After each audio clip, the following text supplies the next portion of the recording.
Now, whilst there are a lot of kicks in Shotokan karate, you can actually do the same kick, but in loads of different ways, and it's a brilliant way to vary how you do the same kick, just so you don't get bored doing the same kick over and over and over again.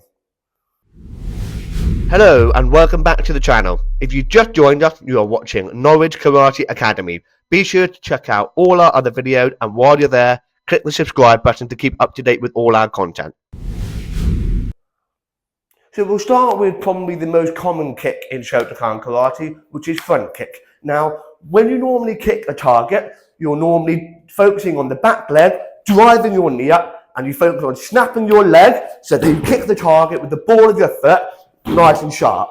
Now, you can actually change how you perform this kick and still keep those really important elements of the kick.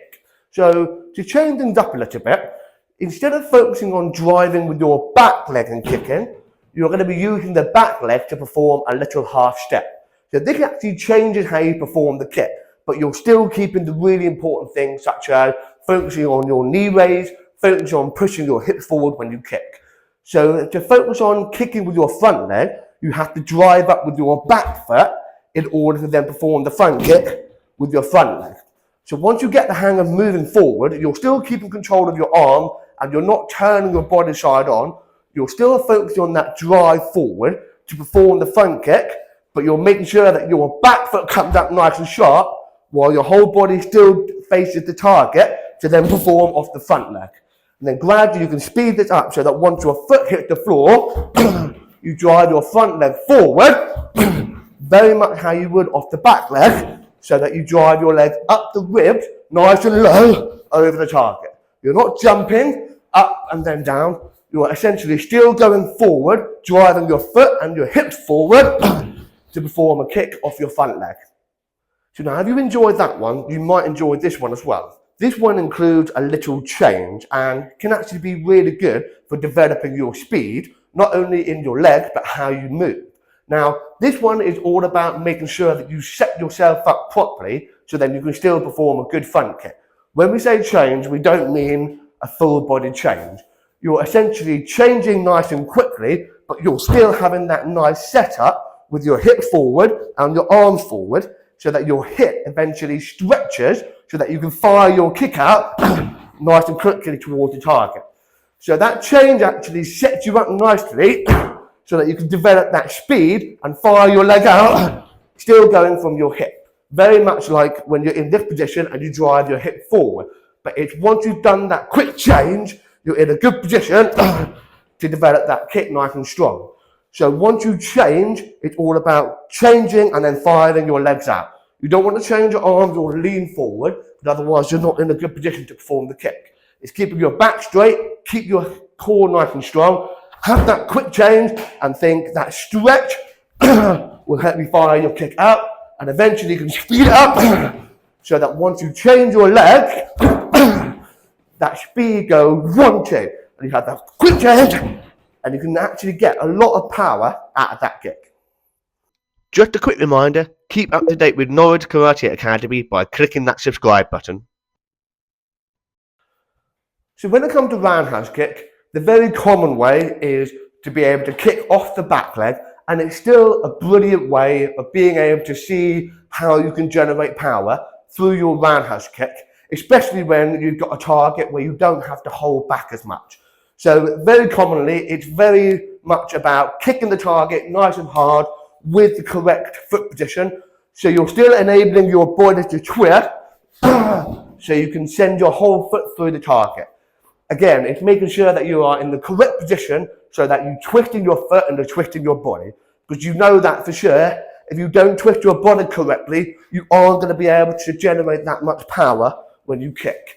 It's all about using your arms, driving your leg up, and twisting your base foot so that you can develop the kick nice and strong. So now, if you are a fan of free sparring, this variation of roundhouse kick is very commonly used and you are probably aware of it. It's performing a roundhouse kick off the front leg, but you are, like the front kick we did earlier, you're stepping up with your back leg. Now, unlike the front kick, because it's a different position, when we perform the front kick, we focused on driving our hips forward, very much because the kick is going straight. Whereas when it comes to roundhouse kick, you've got to ensure that you set your body up in the correct position so that when you do hit the target, your body is fully twisted, very much like when you are performing it off your back leg and twisting your body this way. It's all about making sure you use the back foot and your body to ensure that you're in the correct position before you perform the kick. It's making sure that once you do that half step, your back foot essentially turns away from your opponent and you stick your hip out closer to your opponent. If you're on this position here, it's going to be very awkward, one, to kick with power, and very difficult to get some height. So it's making sure that you twist your body position first, almost like you stick your hip out towards your opponent, and then you can perform a good kick. Depending on what the target is, whether it's a pad or an opponent, will depend on very much how controlled your kick should be. But whether you've got a target or an opponent, it's really good to vary your attacks, going from chu down and jo down as well. So making sure that you twist that body position along with your foot, and then the same action as a normal roundhouse kick, you squeeze your foot in to perform the kick before you then snap. Once you want to go jo down, you make sure that your leg raised a lot higher and you focus on driving your knee up, having your body in the correct position to perform the kick. Especially when you do jo down kicks, especially to an opponent, you've got to ensure that you snap your leg every single time. So if you want to change things up a little bit, you make sure that you vary the attack. So you have a chu down kick, followed by a jo down kick. You do jo down and then chu down. But the body position very much stays the same. So thinking back to how we did the front kick with the quick chain, you could do the same thing when it comes to roundhouse kick.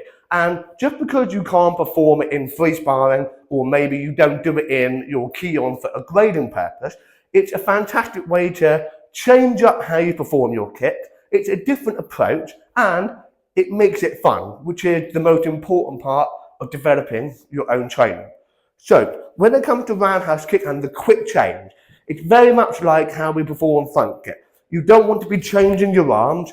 The only difference you're thinking about is when you change, you have a slightly different approach to how your body will be to perform the roundhouse kick. And as we said before, that little twist is going to enable you to kick correctly so that when your leg comes up, you've still got room to twist your body. And as well as doing that, if you're in this position and you don't twist your front foot, you're going to find it very awkward to kick.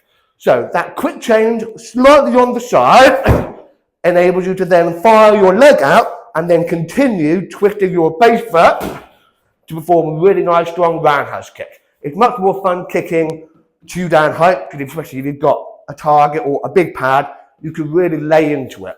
It's making sure you have that quick chain position, but your arms don't chain. That pull back of the hip enables you to stretch your hip so you can fire your hip out nice and quickly to then perform the kick nice and sharp. And then once you get used to that, that quick change will then mean you can fire your kick out once you've landed your feet to add a nice sharp kick every single time. And you can have a lot of fun with that variation of kick. So yes, doing the simple things over and over again is really, really important for your development and your training. But taking those simple things and having a different approach to them, it's still the same kick. You're just doing it differently, which then means you have a different variation of being able to perform the kick, and that's what makes it fun, especially when you're trying to hit a target.